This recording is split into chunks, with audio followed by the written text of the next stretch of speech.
დავბრუნდით ია ბერსენაძესთან ერთად, როგორც დაკვირდით და დღეს უნდა ვისაუბროთ პრინცესას სქემებზე. ჩვენ მოგესალმებით ია, წინა გადაცემაში დავიწყებთ ამაზე საუბარი და დღეს პრინციპში უნდა გავაგრძელოთ. დღეს გავაგრძელოთ, საუბრობთ ისევ არქეტიპებზე, ისევ პირველ კვადრატზე და ჯერჯერობით პირველ არქეტიპზე, პერსიფონეზე, ანუ პრინცესაზე. ერთი-ორი სიტყვით შეგახსენებთ, როგორი ფსიქოტიპია ეს. ეს არის ადამიანი, რომელიც შეიძლება ითქვას, რომ ესეთი კომპანიის სულია, როგორც იტყვიან ხოლმე, ხო? ანუ ესეთი პირმცინარი გოგო, რომელიდანაც მოდის საოცარი სიმსუბუქე, რომელიც თითქოს სულ კარგ ხასიათზეა, რომელიც არ ირთულებს ცხოვრებას, რომელსაც აქვს ეს საოცარი უნარი დეკატასტროფიზაცია მოახდინოს ყველაფრის, რაც ზოგადად ესეთი მხიარულება და ბედნიერება, ეს სპონტანურობა, საერთოდ ქართველ გენეტიკას ძალიან აკლია. სხვათა შორის, ახლა სწორედ დღევანდელ დღეზე იყო საუბარი, ეს მძიმე ეპიზოდები იმდენად ბევრი იყო საქართველოს ისტორიაში და მთლიანად, ხო, არა მარტო უახლეს ისტორიაში, არამედ მთლიანად, რომ ამან განავითარა გარკვეული არქეტიპები, ეს ჩვეულებრივი ამბავი არის, ამიტომ პრინცესა რეალურად გარკვეულწილად ამის დეფიციტი საქართველოში არის. ასეთი ქალები, რომლებიც არიან მსუბუქი ენერგეტიკის, საქართველოში არ გვყავს ბევრი. არ გვყავს, ხო? ხშირად ქუჩაშიც შევამჩნევთ ხოლმე დაღლილ თვალებს და ნაკლებ ღიმილს. ზუსტად, ამიტომ ჩვენ ბევრი გვყავს გრძნეული, ჩვენ ბევრი გვყავს დემეტრა, ეს არის კრიზის მენეჯერი, ეს არის ძლიერი ქალი, რომელსაც შეუძლია რომ ზიდოს ძალიან დიდი ტვირთი, დემეტრა ესა გრძნეული ჰეკატე ვამბობთ, რომ არის ზურგში დანადარტყმული ქალი, ანუ შეიძლება იყოს უარყოფილი, შეიძლება ღალატ გამოვლი და ასე შემდეგ, მაგრამ პრინცესა როგორც ასეთი, მისი საუკეთესო გამოვლენები საქართველოში ცოტა არის, უნდა ითქვას. თუმცა ჩვენ აქ შემოდის პირველი სქემა, რომელიც აუცილებლად უნდა აღინიშნოს, იმიტომ რომ დღეს სწორედ პრინცესას სქემებზე ვსაუბრობთ, რომ საქართველოში ყავს პრინცესები, რომელიც სქემატურად შემოდიან ბევრი დემეტრას გამო. დემეტრა დედას ყავს პრინცესას შვილი. და ეს ძალიან ქართული ვერსია არის. ერთ-ერთ ხშირად ვამბობ ხოლმე ტრენინგს, რომელსაც ვესწრებოდი, თქვენს რომ აი დემეტრა ეს არის იტალიელი დედაო, ეს არის ებრაელი დედაო, გასაგებია ხო რა ფსიქოტიპზეა საუბარი, ეს ესეთი გადაფოფრილი ქალია, რომელიც ხო გადაფოფრილია ოჯახს და ასე შემდეგ, ეს კლანურად აზროვნებს და ძალიან ძლიერი პერსონაჟი. იღებს გადაწყვეტილებას. ბატონო და შესაბამისად ამ უმწეო მდგომარეობაში ტოვებს თავის შვილებს, მათ მაგივრად ყველაფერს აკეთებს და ასე შემდეგ და მე რეპლიკა გავაკეთე, რომ ასევე შეგვიძლია ვთქვათ, რომ ეს არის ქართველი დედა მეთქი. იმიტომ რომ ქართველი დედა ნამდვილად არის ესეთი, ისაც ისტორიიდან მომდინარეობდა, იმიტომ რომ ქართველი დედა ეს იყო ქალი, რომელიც გააჩენდა 9 შვილს და იქიდან 8-ს კარგავდა, ხო, ომში. ამიტომ ბუნებრივია ეს კრიზისი და გლოვის, აი აბსოლუტურად არაცნობიერი ეთნო მდგომარეობა ჩვენში იმდენად ძლიერია, რომ შესაბამისად შვილის დაცვის რეფლექსი ქართულ ქალში ძალიან ძლიერია. ამაში ჩვენ შეიძლება ვთქვათ, რომ არაფერი ცუდი არ არის ერთის მხრივ, მაგრამ მე როგორც ადამიანი, რომელიც ხშირად ამას ვეჩეხები, მინდა ვთქვა, რომ ძალიან დიდი ზიანი მოუტანა ზოგადად ქართულ ფსიქოტიპს, როგორც მამაკაცის, ისე ქალის, აი ამ სქემამ, რომელსაც ჩვენ ვეძახით პრინცი და პრინცესას სქემა. ეს ვინ არის? ძლიერი დედა, რომელიც უმწეობაში და დამოკიდებულებაში და მიჯაჭვულობაში ტოვებს თავის შვილს. და ეს სწორედ ესაც მითოლოგიაში რატო არის, რომ აი ჩვენს არქეტიპებს ქვია მითოლოგიური სახელები, იმიტომ რომ უპირველესი ნარატივი აი ამ სქემების შესახებ მოდიოდა მითოლოგიიდან. ამიტომ ჩვენ არ დავიწყოთ რაღაცა, მოკლედ ბევრი ამბის მოყოლა, მაგალითების მოყოლა, ჩვენ შევყვებით მითოლოგიურ ისტორიას, რომელიც არის ფაქტიურად სცენარი. და როგორ პირდაპირ ხვდებით რასთან გვაქვს საქმე? რა თქმა უნდა, პირდაპირ ხვდებით რასთან გვაქვს საქმე. ეს ლაკონური ნარატივი ამა თუ იმ ფსიქოტიპის შესახებ. რასთან გვაქვს საქმე გვაქვს იმასთან, რომ აიდმა, ანუ შავმა მაგმა, როგორც ვიცით, მოიტაცა პერსიფონე და მეორე სქემა იქნება პერსიფონესა და შავი მაგის ურთიერთობა და ესაც არის აი აქ მეორად სქემაში კიდევ ყავს ძალიან ბევრი ქართველი ქალი, რომელიც ვარდება ამ სქემაში, რის გამოც გამოიწვია დემეტრას მისი დედის განრისხება და დედამ დაიბრუნა საბოლოო ჯამში ვიცით თავისი ქალიშვილი გარკვეული პირობით ზევსისგან. მესამე სქემა ეს არის დემეტრას და ზევსის ურთიერთობა უსამართლობისგანაც და ეხლა როგორ არის რამდენი სქემა არის ამაში. ეს ყველაფერი ჩვენი ცხოვრება არის, ეს არის თითოეული ჩვენგანის ცხოვრება რაღაცა მიმართულებით, ხო?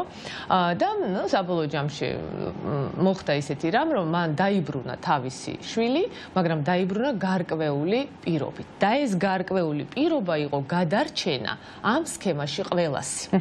და ის პირობა დააყენა ზევსმა. აი აქ ძალიან ბევრი რამე ჩანს. ზევსის არქეტიპი, რომელიც იღებს იმ მომენტში შეიძლება გაუგებარ, შეიძლება ერთის მხრივ უსამართლო გადაწყვეტილებას, რომელიც სისტემას აჯანსაღებს. აი ეს არის უკვე მართველის არქეტიპი, ამაზე ჩვენ მე ბევრს ვილაპარაკებ და ძალიან ხშირად ჩვენ ვიცით ისტორიიდან, რომ ძალიან ძლიერი მართველები, ხო? პეტრე პირველი ავიღოთ მაგალითად, ხო? ნუ რა თქმა უნდა ჩვენ დავით აღმაშენებელი და ასე შემდეგ. საერთოდ არ იყო მათი მმართველობა ისეთი იმ მომენტში განსაკუთრებით, ბილი და ჰუმანური. ნამდვილად, მაგრამ ისინი ყოველთვის იღებდნენ შეიძლება არატრადიციულ, შეიძლება ხის, შეიძლება მძიმე გადაწყვეტილებებს, რომელიც საბოლოო ჯამში სიტუაციას ეხმარებოდა. აუცილებლად ის არაზროვნებს, მოკლედ, ის აზროვნებს მხოლოდ სისტემიდან, იმიტომ თქვა ზევსმა და შესაბამისად მე იმპერატორმა, რომ მე ვარ სისტემა. ეს ისეა შეჭიდული ყველაფერი, რომ ის ამას ვერ გამოყოფს. ამიტომ ზევსის გადაწყვეტილება მთლიანად გააჯანსაღა კარპმანის სამკუთხედი. ანუ ეს იყო ზუსტად ტრადიციული კარპმანის სამკუთხედი, სადაც ყავდა მოძალადე, სადაც ყავდა მსხვერპლი, სადაც ყავდა გამშველებელი. ამ შემთხვევაში რა თქმა უნდა პერსიფონე ეს იყო მსხვერპლი, რა თქმა უნდა მოძალადე იყო აიდი და გამშველებელი იყო დემეტრა. ახლა ძალიან საინტერესოა გამშველებლის სქემა. ნუ რო ახლა გასაგებია მოძალადე მსხვერპლი უფრო გასაგებია ფსიქოტიპებია და გამშველებელი დემეტრა.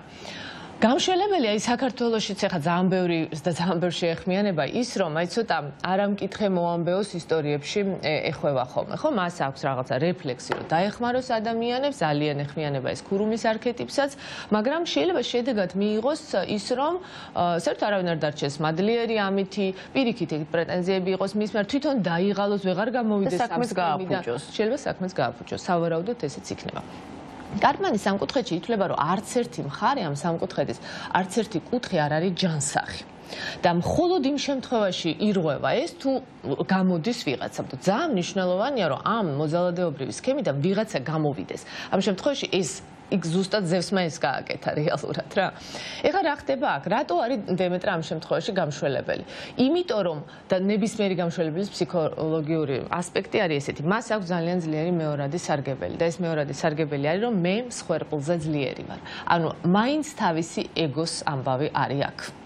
ნებისმიერ შემთხვევაში შეიძლება ეს არ იყოს გაცნობიერებული ეს ტოლვა დახმარები შეიძლება იმდენად სპონტანური იყოს იმდენად კეთილშობილი იყოს მაგრამ როდესაც შენ გონია რომ შენ ესე იგი შეგიძლია რომ მას დაეხმარო ესე იგი მას არ შეუძლია რომ საკუთარ თავს დაეხმარო ესე იგი ეს თავისებური რაღაცნაირი ნიშანი არის იმაზე რომ ის დარჩეს ამომწევო მდგომარეობაში და ვიღაცა მუდმივად აქედან ამოიყვანოს ანუ თავისთავად სისტემა ჯანსაღი არ არის და ურთიერთობა ჯანსაღი არ არის ამ დროს ხო ამიტომ რაც აქ უნდა გაკეთდეს ის არის რომ მხოლოდ იმ შემთხვევაში უნდა ჩავერთოთ აი ამ დახმარებაში, როდესაც იქნება თხოვნა, როდესაც გვესმის რას ვაკეთებთ, ეს უნდა იყოს ესეთი ეპიზოდური, ვთქვათ, რაღაცა ესეთი და არა მუდმივი აი ამაში ყოფნა, იმიტომ რომ კარპმანის სამკუთხედი ესეთი რამ არის, აქ როლები იცვლება, მე შეიძლება მსხვერპლი გახდეს უკვე მოძალადე და ძალიან ხშირად ესე ხდება ხოლმე და აი დატრიალდება ხოლმე ესე კალეიდოსკოპით. ძალიან ხშირად მაგალითად გამშველებელს უნდა გამოსვლა ამ ისტორიიდან, დაიღალა უკვე ესმის, რომ აქედან გამოსავალი არ არის, ხო, საბოლოო ჯამში, მაგრამ მსხვერპლი მას აღარ უშვებს და ის უკვე რჩება მსხვერპლის როლში და მსხვერპლი იღებს მოძალადის როლს. ხედავთ როგორი რაღაცა. ოჯახში შხამში ხდება. ზუსტად, ოჯახში დედა, მამა, შვილი. ეს არის ძალიან ხშირად, როცა დედასა და მამას შორის არ არის პარიტეტული ურთიერთობები. ეს ძალიან მნიშვნელოვანია. ძალიან არის პარიტეტული ურთიერთობები, იქ იწყება შვილის ჩართვა ამ კონფლიქტში. ძალიან ხშირად აი პრინცესაში ვარდება ამ პრინციც იგივე შეიძლება იყოს ბავშვი მაშინ, როდესაც დედამ ან მამამ ჩართო აი ამ არაპარიტეტულ ურთიერთობაში. ეხლა ძალიან მნიშვნელოვანი ფაქტორი არის აქ, როგორც განსაზღვრელი პრინცესის არქეტიპის, აი თვითონ გარემოებიდან გამომდინარე, ნებისმიერ შემთხვევაში ოჯახია და ნებისმიერ შემთხვევაში ეს არის დედა და მამა და განსაზღვრელი ფიგურა მაინც დედა არის რა. აღზრდელობით იმაში ძალიან დიდი როლი უკავია დედას. ნუ ჯერ ეს ერთით ბავშვის ფსიქოტიპს ძალიან დიდწილად აყალიბებს მუცლად ყოფნის პერიოდი, მშობიარობის პერიოდი და პირველი დედასთან მიკარება და ასე შემდეგ. ამიტომ ამ პერიოდებს იმდან დიდი მნიშვნელობა აქვს. მამა ეს ინვაზიური ფიგურა არის, ეს არის შემოჭრილი ფიგურა და ფსიქოლოგიაში მამა გაგიკურთება თქვენ და ეს არის მტერისიმაგო, ტრისიმაგო არის, ანუ ეს არის პირველი უცხო, აი მიკრო სისტემაში რომელიც იყო დედასა და შვილს შორის. ანუ ბავშვი იყო, კი ესე არის. ხო, არა ბუკვალურად. რა დროს არ გვყავს სანდრო? ხო, არა ბუკვალურად, რა თქმა უნდა, მაგრამ ახლა დაახლოებით მიხვდებით. ანუ ბავშვი არის დედის წიაღში, ეს არის ის მიკროსისტემა, რომელიც პირველად ირღვევა, როცა შემოდის ვიღაც და ეს ვიღაცა რა თქმა უნდა კლასიკურ შემთხვევაში არის მამა. უნდა იყოს მამა. ამიტომ ვამბობთ, რომ დედა ეს არის სიცოცხლე, მამა ეს არის ცხოვრება, მამა ზრდასრულობა. როდესაც ბავშვი იღებს მამას, ის იღებს ზრდასრულობას, ის ამბობს, რომ მე მზად ვარ, რომ ცხოვრება შევხედო უკვე თვალებში. დავიწყო ცხოვრება. ცხოვრება დავიწყო. ზუსტად და ეს ამ პროცესების შენელება და აი აქ რაღაცა პერვერსიული გადახრები ძალიან ხშირია ხოლმე და თქვათ საქართველოში მათ შორის ძალიან ხშირია. ეხლა აქ ძალიან მნიშვნელოვანი არის პარიტეტული ურთიერთობები და რას ვეძახით პარიტეტულ ურთიერთობებს. მე სულ ვამბობ ხოლმე, რომ აბსოლუტური უმრავლესობა, არა მარტო საქართველოში, ცოლქმრული ურთიერთობის ეს არის დედის და შვილის ურთიერთობა. მშობლის და შვილის. შეიძლება იყოს მამის და შვილის, ამ დედის და შვილის. ამ შემთხვევაში ეს არის დემეტრა და პრინცესა და იმ შემთხვევაში შეიძლება იყოს დემეტრა და ესე იგი პრინცი და ამ მეორე შემთხვევაში შეიძლება იყოს პოსეიდონი ან შავი მაგი და პრინცესა. ანუ გამოდის რომ რომელიღაცა პარტნიორი არის უფრო დომინაციური, ის შეიძლება იყოს ფინანსურად, ის შეიძლება იყოს ემოციურად, ის შეიძლება რაღაცა ტიპის მიჯაჭულობა მეორეს აქვს მასზე. აი თითქოს ნახეთ როგორი რამ არის. ახლა რო გააჩეროთ აი ქუჩაში ნებისმიერი ახალგაზრდა გოგო და კითხოთ რომ აი რა გინდა შენი მომავალი მეუღლისგან იტყვის რომ მიცავდეს, ხელის გულზე მატარებდეს, უკვე მოთხოვნა არაპარიტეტულ ურთიერთობაზე და აუცილებლად ამას მიიღებს. არაპარიტეტული ურთიერთობა ყოველთვის ცუდად თავდება. უნდა გვესმოდეს ეს. აქ არ არის საუბარი იმაზე რომ ახლა როდესაც პარიტეტშია წყვილი ის ერთმანეთზე არ ზრუნავს. აბსოლუტურად ეს და ან სიყვარული იქ არა. რა თქმა უნდა, იქ ყველაფერია ზრუნვაც სიყვარულიც, მაგრამ თანაბრობა პირველ რიგში ეს უნდა იყოს თანაბარი ურთიერთობა. როდესაც ერთიზე დამოკიდებული და მიჯაჭული არ არის მეორე, თუნდაც ფსიქოლოგიურად. ეს ძალიან მნიშვნელოვანია. აი აქ არის პრინცესა განვითარებული ზუსტად ძალიან ხშირად უკვე მეუღლეებში. ეხლა ჩვენ ვაპირებთ 6-ში, 7-ში და 8-ში ესეთი გასვლითი განლაგების სისტემური განლაგების ტრენინგს კახეთში, სადაც იქნება აი ეს საკითხები ზუსტად გამოტანილი. ძალიან ბევრმა ადამიანმა წყვილმა საერთოდ არ იცის, რომ ასეთ ურთიერთობაში არის. და იქ არის მთელი ტექნიკები, იმის რომ დავინახოთ. ვინახვედრო.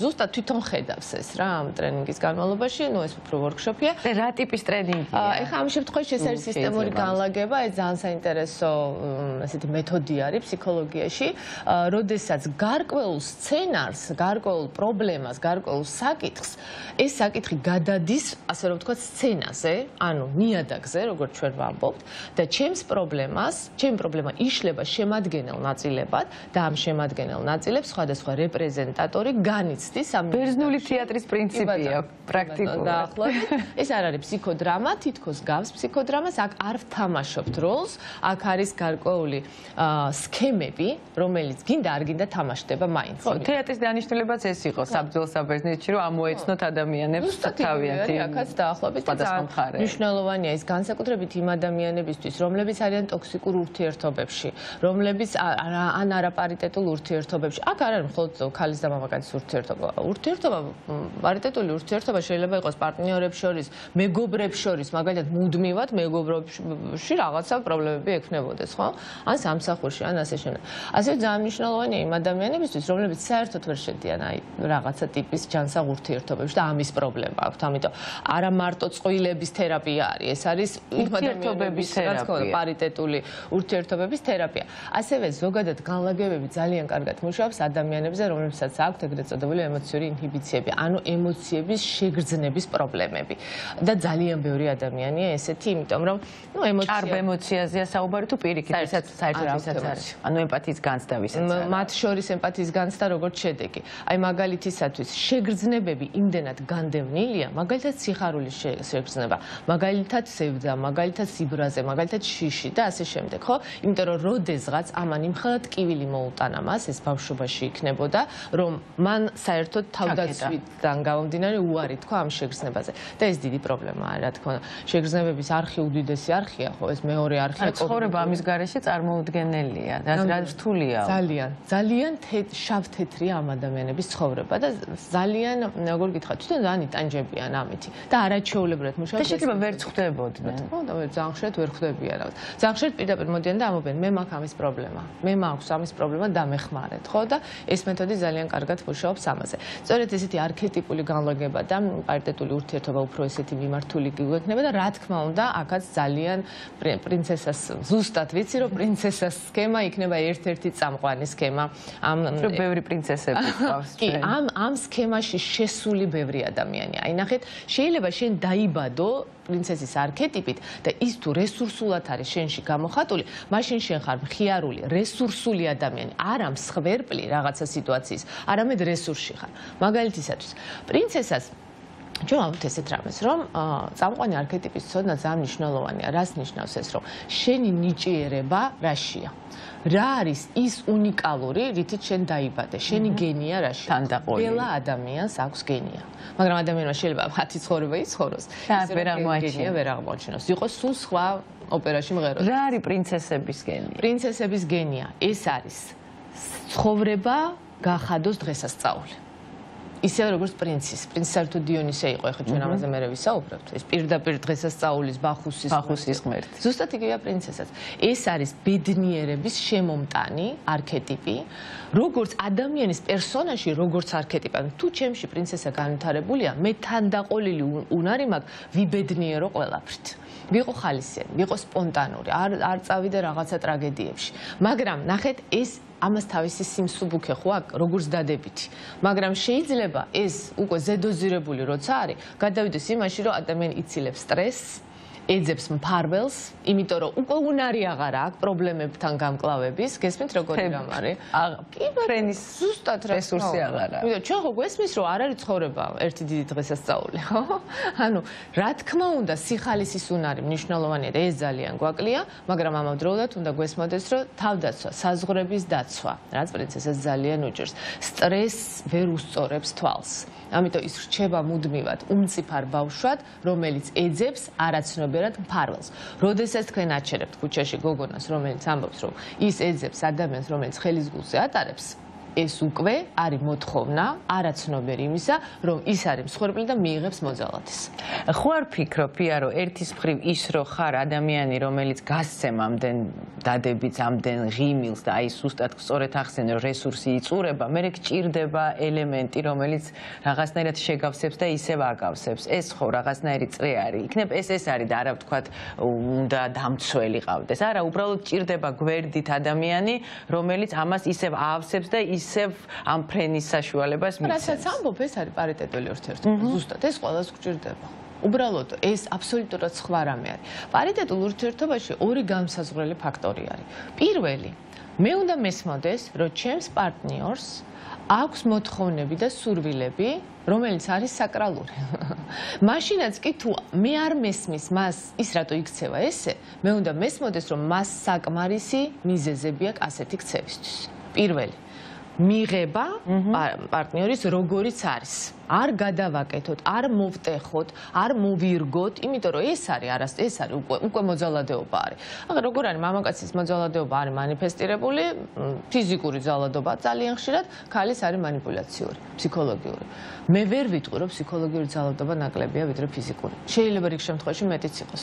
იმიტომ რომ მისი დეტექცია ფაქტობრივად ვერ ხდება. მამაკაცი გააჩერეთ ქართველი კაცი და კითხეთ, რომ ხარ თუ არა ფსიქოლოგიური ძალადობის მსხვერპლი, ცოლიდან გაიცინებენ, როგორ გეკადრება გენაცვალე. ნუ ზუსტად გითხრათ, რომ 90% ზუსტად ასეთი ძალადობის მსხვერპლი არის რა. იმიტომ რომ ესაც არქეტიპულია სხვათა შორის. მაგრამ აი ის, რომ ბევრი ტესტესტერონია ქართულ მამაკაცში გენეტიკურად, ის უარყოფს იმას, რომ შეიძლება ამ ფსიქოლოგიური ძალადობის მსხვერპლი იყოს. სანამ ის ამას არ დაინახავს, ის აქედან ვერ გამოვა. ძალიან ხშირად მოძალადესაც არ უნდა ეს. მაგრამ თვითონ ეს მანკიერია ეს ურთიერთობა, გესმით? ამიტომ ძალიან ხშირად მაგალითად თვითონ ამ ურთიერთობაში რო დაინახოს ორივე ერთმაც და მეორემაც რო ასე იქცევა, შეიძლება იმ მომენტში გაცნობიეროს და საერთოდ არ უნდოდეს ეს და გამოვიდეს ამ ყველაფრიდან. ამიტომ მეორე რასაც პარტიტულ ურთიერთობებში, ეს არის საზღვრების დაცვა. უნდა გვესმოდეს, რომ მისი აუცილებლად ეს ძალიან მნიშვნელოვანია. მე რომ ვარ ცოლი მე რომ ვარ ქმარი, ეს არ ნიშნავს, რომ მე ჩემი პირადი სივრცე არ მაქვს. ოღონდ ამის გარდა ეს არაფერს არ ნიშნავს ხოს. პირადი სივრცე, ადამიანი რომ იბადება, მას აქვს უკვე პირადი სივრცე. ბავშვი რომ უცელშია, იქაც კი აქვს პირადი სივრცე მას. არ შეიძლება ამ პირადი სივრცის დარღვევა არავის მხრიდან, არც მშობლის მხრიდან, არც პარტნიორის მხრიდან, მაგრამ ჩვენ ეს ძალიან ხშირად არ გვესმის. ზედმეტი ზრუნვა ხშირად არის ხოლმე კიდევ ძალიან დამანგრეველი და ძალიან მოსაფეზრებელი და მომწამლელი. რა თქმა უნდა, მომწამლელია, მაგრამ აქ შედის კომფორტის ზონაში თვითონ ეს ადამიანი, რა თქმა უნდა, კარგია, როცა შენზე ზრუნავენ, ხო? გადასარევია, მაგალითად არ გჭირდება არაფრის კეთება. შვენიერია, მაგრამ ეს არის დამღუპველია, ის უნდა ესმოდეს. მთელი ამბავი არის ის, რომ ვინც არის მსხვერპლი, მას აქ ინტერესი აქედან გამოსვლის. ამიტომ მან უნდა გააკეთოს პირველი ნაბიჯი. ვინც არის კომფორტის ზონაში გაჭედილი, მან უნდა გადადგას ნაბიჯი, რომ გამოვიდეს აქედან და ცხოვრება შეხედოს, როგორია ცხოვრება რეალურად, ხო? ამის ინტერესი არა აქვს მოძალადის. ის დომინაციურია ამ ურთიერთობაში. სუბორდინირებულ ადამიანს აქვს ამისი მოთხოვნილება და მისი გადასაწყვეტია ეს და მან უნდა გააკეთოს ეს აუცილებლად. ამიტომ არის რომ აი ესეთი პირველი ნაბიჯი ძალიან მნიშვნელოვანია, რომ ეს გავიაზროთ და გავაკეთოთ. ეხლა მსგავსი რაღაცები, თუნდაც აი ესეთი გადაცემის მოსმენა, თუნდაც რაღაცის წაკითხვა, თუნდაც ამ ტიპის ვორქშოპებში მონაწილეობა. ეს ძალიან კარგი ტრიგერია, ძალიან კარგი ბიძგია იმისთვის, რომ დავინახოთ რაში ვართ და იქიდან გამოვიდეთ. ეხლა დღეს აი ერთ-ერთი ესეთი ძალიან ცნობილი სქემა მიმოვიხილეთ რეალურად, ხო, ეს პერსიფონა, რომელთანაც შემოდის კარპანის სამკუთხედი. ეს ძალიან ბევრ არქეტიპთან შეიძლება გამეორდეს მერე, მაგრამ კლასიკურად ეს ამ არქეტიპების დამახასიათებელი. ასეთი სქემები არის უამრავი. და ზუსტად რატომ არის, რომ ძალიან ხშირად ვთქვათ ჩემთვის, რომ რა უცნაურია, ჩვენ არ ვიცნობთ ერთმანეთს და თქვენ უკვე მეუბნებით რა ხდებოდა ჩემ ოჯახში. ამას ბევრი ცოდნა არ უნდა, არსებობს სქემები. უბრალოდ მე ვიცი სქემები. როდესაც მე ვხედავ რაღაცა ნიშანს, ეს არის რომელიღაცა ნიშნის სქემის, რომელიღაცა სქემის ნიშანი. მე არ მჭირდება ეგ დეტალების ცოდნა. ამიტომ არის, რომ როგორ არ გაინტერესებთ რა ხდებოდა. არა, მე ვიცი რა ხდებოდა, ხა დეტალებს აღარ აქვს ჩემთვის მნიშვნელობა. თუ თქვენ გინდათ რომ მომიყვეთ, მომიყევით. ძალიან საინტერესო არის და ვფიქრობ, რომ ხშირად ჩვენ ისე გადის დღეები და ისე ვცხოვრობთ, რომ რაღაცებს ვერ ვამჩნევთ. ჩვენს გარშემო ისე ვითარდება მოვლენები, რომ ხშირ შემთხვევაში იმის დროც არ გვაქვს, რომ ჩვენ თავს მოусმინოთ და ვკითხოთ და გავაცნობიეროთ რა გვინდა და რა გვჭირდება და მე ვფიქრობ რომ ზუსტად აი ეს ამის ცოდნა, ამ სქემების ცოდნა დაგვეხმარება იმაში რომ ზოგჯერ შორიდან შევხედოთ ჩვენს თავს და როდესაც ტოქსიური ხდება ურთიერთობები, როდესაც თუნდაც საკუთარ სივრცეს ვიღაცა გირღვევს, უბრალოდ გამოფხიზდე და უთხრა რომ გაჩერდი. ამიტომ ძალიან მნიშვნელოვანი არის ვფიქრობ ისეთი წარმატებული და სრულყოფილი ცხოვრებისთვის და ამისთვის დიდი მადლობა შენ. დაგემშვიდობებია, დაველოდებით შემდეგ 4 შაბათს და ჩვენს მაყურებელსაც დავემშვიდობები, მშვიდობიან დღეს გისურვებთ. Thank you.